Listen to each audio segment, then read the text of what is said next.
Okay. अस्सलाम वालेकुम class. आज हमने कंप्लीट करना है जो हमने लास्ट टाइम छोड़ दी थी अपनी एक डेरिवेशन, और वो डेरिवेशन में हम यहाँ तक पहुँच गए थे इस स्टेप तक। आप लोग पहले पिछले वीडियो देखें ताकि आपका रिफ़्रेश हो, और फिर हम यहाँ से दोबारा से स्टार्ट करते हैं। अब देखिए यहाँ इंटेग्रल सबके बन गए, जो चीज़ें कैंसिल होनी थी वो कैंसिल हमने करके इसको थोड़ा सा सिंप्लीफाइड फॉर्म में ले आए हैं। और हमने सिंप्लीफाइड फॉर्म के बाद लाने के बाद जो नेक्स्ट स्टेप होगा वो क्या होगा, इन इंटेग्रल्स को सॉल्व करना। और इंटेग्रल्स को सॉल्व करने का सबसे बेहतर तरीका यही होता है कि हम डेफिनेट इंटेग्रल्स को यूज़ करें। डेफिनेट इंटेग्रल्स वो इंटेग्रल्स होते हैं जिनकी वैल्यूज़ ऑलरेडी कैलकुलेटेड होती हैं, सॉल्व होती हैं, और हमने बस उठा के उसमें अपने मुताबिक पुट करनी होती है। ठीक है, तो सबसे पहले मैं आपको बताऊँगी कौन कौन से इंटेग्रल मेरे लिए यूज़फुल हैं।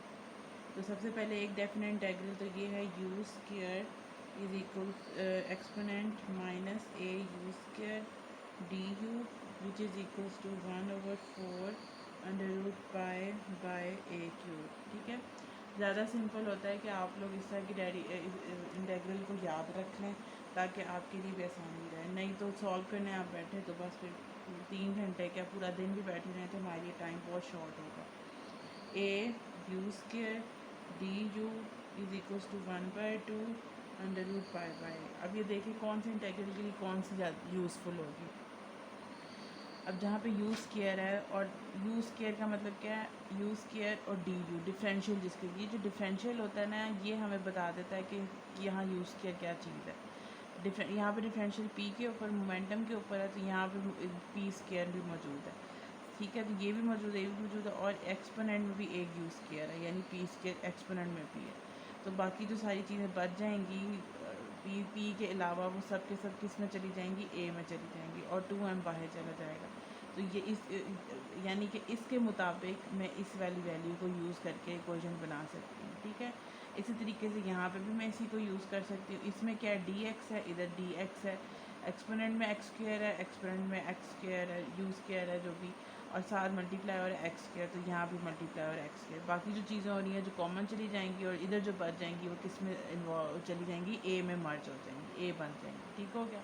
अब मैं इसकी ए माइनस ए यू स्क्वायर की बात करती हूँ, तो ये मेरे पास ये वाली टर्म की बात करते हैं, तो ये मेरे पास डी यू हो गया, मतलब D U D P E की पावर में क्या यूज़ किया, ई की पावर में क्या यूज़ किया। ठीक है, अब वो बाकी जो चीज़ बच गई वो सारी की सारी क्या हो जाएगी, ए बन जाएगी। ठीक है, माइनस है, माइनस भी है यहाँ पर, तो इस इंटेग्रल को ये भी इसी तरीके से सॉल्व होगा। तो हम बारी बारी इन चारों इंटेग्रल्स की वैल्यूज़ इसके मुताबिक लिखेंगे और इसके अंदर पुट करके एक फ़ाइनल रिलेशन निकालेंगे। So this is very simple, कोई इतना मुश्किल काम नहीं है। तो हम शुरू करते हैं, अब इसको सब्स्टिट्यूट करें। ठीक हो गया। तो सबसे पहले जो रिलेशन मैं यूज़ करूँगी वो फर्स्ट रिलेशन होगा, जो कि मेरे पास क्या है, अभी मैं वैल्यूज़ पुट नहीं करी, अभी मैं बारी बारी सब रिलेशंस की वैल्यूज़ लिखूँगी। ठीक है, मैं क्या करने लगी हूँ, इन चार रिलेशन को अलग अलग लिखूँगी, इनकी इसके मुताबिक वैल्यूज़ बनाऊँगी, फिर इसमें उठा के पुट करूँगी। वो मेरे लिए ज़्यादा इजी और नीट क्लीन हो जाएगा। तो ये मेरे पास बन गया पी स्क्वायर बाय 2m ई की power minus P square over 2m के बी टी डी पी।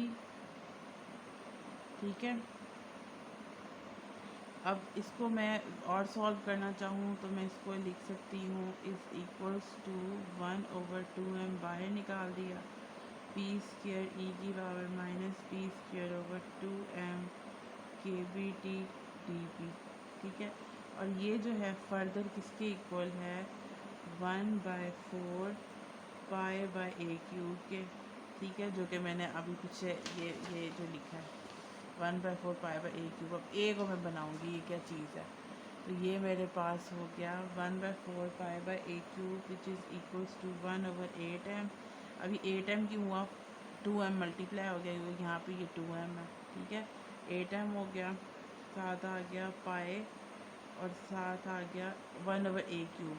तो मतलब इसका क्या मतलब है, 1/a क्यूब किसके इक्वल है, 1/2m के बी टी के। ठीक हो गया, ये मेरे पास बन जाएगा 2m के बी टी होल क्यूब।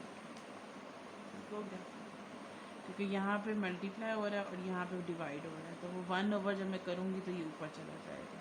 एक में पर ये रिलेशन आ गया, और इसको नेक्स्ट अगला मैं जब लिखूँगी दूसरे वाला, तो वो मेरे पास बन जाएगा, ये मेरे पास फर्स्ट वाला जो रिलेशन था वो आ गया। ठीक है, इसको मैं नंबर 1 दे देती हूँ। हाँ, तो उसके जो डिनोमिनेटर में उसको मैं नंबर 2 दे देती हूँ। ठीक है, इसका जो डिनोमिनेटर है, this is number 1, this is number 2, this will be 3 and this will be 4। ठीक है, अब 2 को सॉल्व करने लगे।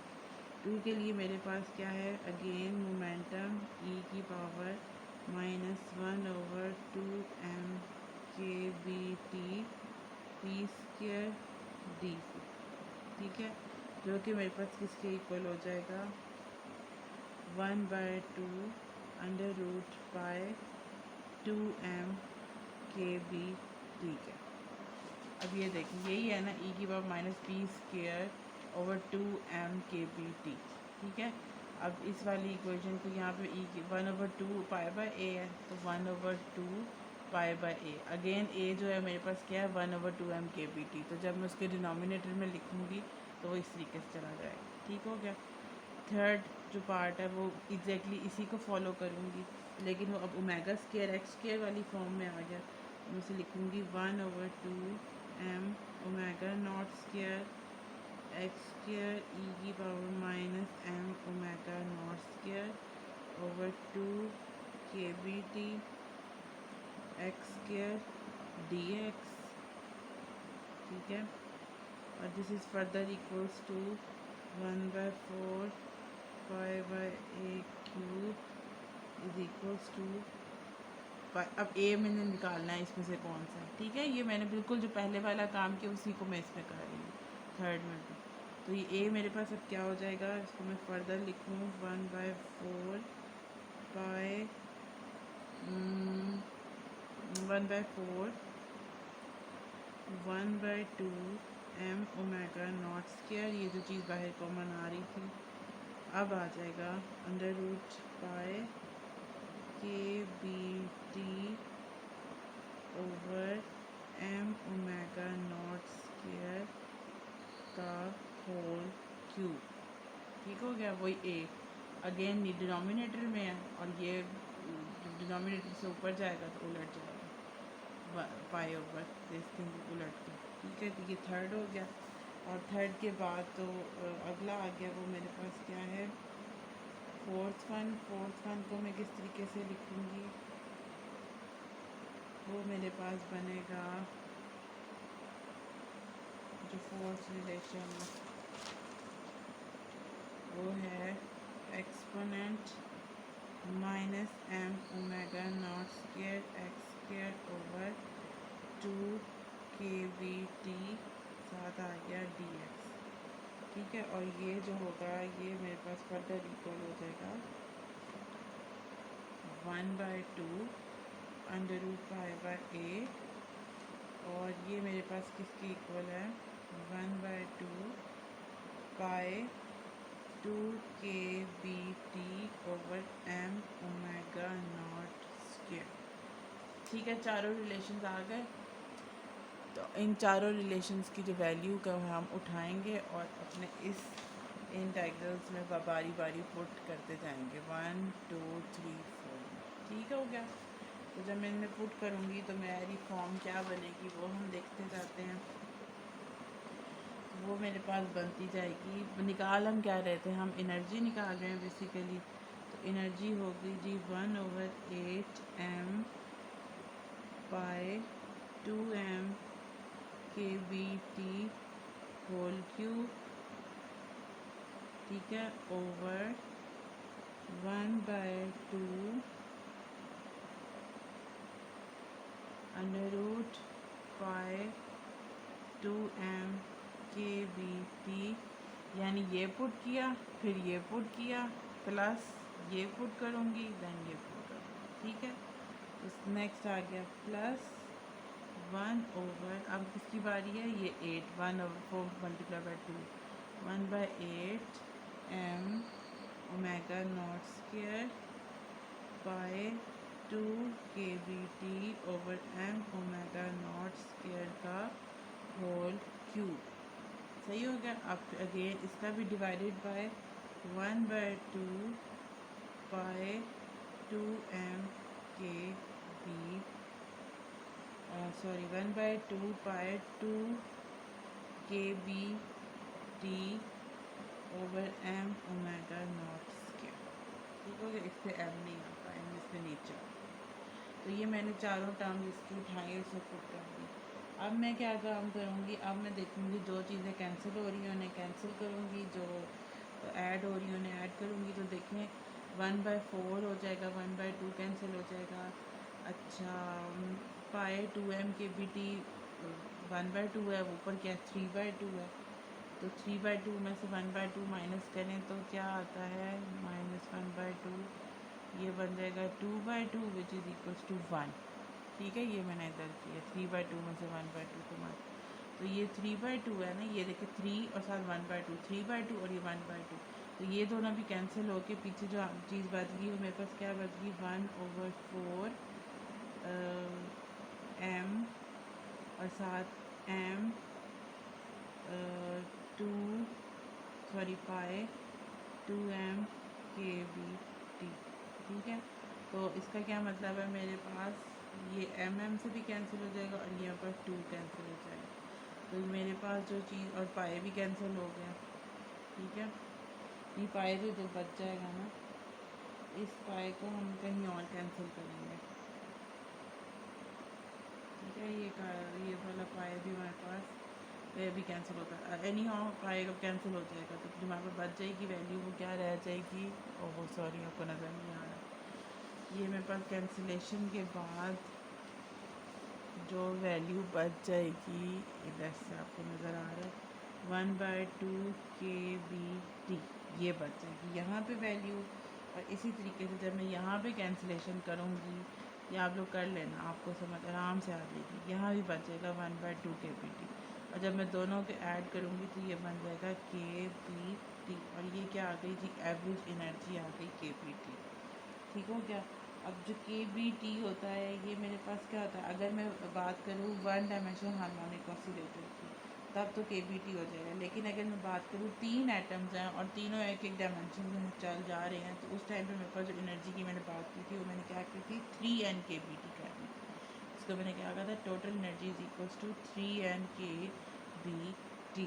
ठीक है, और मुझे ये भी पता है कि मेरे पास जो स्पेसिफिक हीट होती है एट कांस्टेंट वॉल्यूम, मैंने आपको क्या बताया था, सॉलिड में हमेशा हम कांस्टेंट वॉल्यूम लेंगे, कांस्टेंट प्रेशर वाली कोई चीज़ नहीं होती।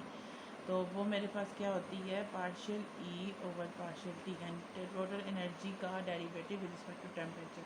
तो मेरे पास क्या बन जाएगा, 3n के बी बन जाएगा। ठीक हो गया, 3n के बी हो जाएगा। अब मेरे पास ये जो n है, ये बेसिकली किसको रिप्रेजेंट कर रहा है हमारे पास, अगर मेरे पास 1 मोल हो, 1 मोल की, और 1 मोल में कितने नंबर ऑफ़ एटम्स होते हैं, हम उसको क्या कहते हैं, एवोगैड्रोस नंबर। तो वो मेरे पास क्या हो जाएगा, 3na के बी। ठीक है, तो na लिखते हैं या n लिखते हैं, it's up to you, na k B. और na के बी किसके इक्वल होता है, r के इक्वल होता है। तो ये हो जाएगा मेरे पास 3r के, यानी C V is equals to 3r। तो ये मेरे पास आ गई स्पेसिफिक हीट एंड क्वेश्चन। इसका क्या मतलब है कि अगर तो मेरे पास टेम्परेचर भी चेंज कर रहा है, और हमारे पास जो एटम्स है, बेसिकली हम कर क्या रहे थे, हम कर रहे थे ड्यूलॉन्ग पैट्रिक लॉ कर रहे थे, जिसमें हमने स्पेसिफिक हीट कैलकुलेट करनी थी। क्लासिकली बताना था कि हमारे पास जब एटम्स के अंदर वाइब्रेशंस होती है, तो उसके हमने कुछ एजम्पशंस ली थी, जिसमें से एक एजम्पशन हमने ली थी कि वो एटम्स कितनी डायमेंशन में मूव करेंगे, उनकी फ्रीक्वेंसी किस तरह की होगी। तो उसमें जो स्पेसिफिक हीट थी, उसमें ये बात थी कि अगर हमारे पास डिफरेंट टेम्परेचर, जैसे मैंने वो एक ग्राफ सा बनाया था, किसके और किसके दरमियान में बनाया था वो ग्राफ, एक मैंने बोले स्पेसिफिक हीट के बारे में दरमियान में था, टेम्परेचर में, कि अगर टेम्परेचर हमारे पास चेंज होता रहे, तो टेम्परेचर चेंज हो तो क्या स्पेसिफिक हीट में कोई फ़र्क ही नहीं पड़ेगा। मतलब क्या, अगर मैं डिफरेंट टेम्परेचर पे बात करूँ, एक मेरे पास ऑब्जेक्ट है कॉपर का एट 100 डिग्री सेंटीग्रेड, एक मेरे पास ऑब्जेक्ट है कॉपर का 10 डिग्री सेंटीग्रेड में, तो उसके टेम्परेचर को राइज़ करने में किस में मुझे ज़्यादा मेहनत करनी पड़ेगी, ज़्यादा जो ऑलरेडी हॉट है उसका टेम्परेचर राइज़ करने में, या कम है।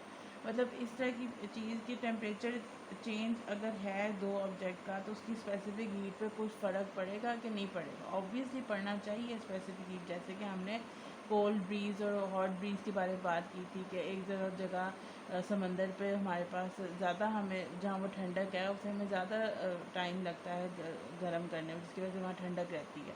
और जो गर्म जगह है लैंड, उसमें फ़ौरन से वो गर्म हो जाता है क्योंकि वो उसका टेम्परेचर ऑलरेडी लो है। तो जब स्पेसिफिक हीट कौन टेम्परेचर पर डिपेंड कर रही है तो ऐसे कैसे हो सकता है कि मैं कह दूं कि जितने मर्ज़ी टेम्परेचर हो स्पेसिफिक हीट की वैल्यू कितनी रहेगी, 3R रहेगी।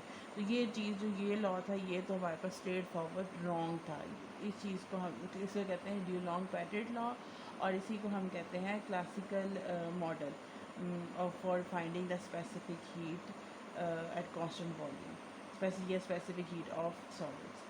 तो ये लेकिन इसको करने का मकसद क्या है कि ये हमें एक वे आउट दे देता है, एक हमें तरीका बता देता है सोचने का।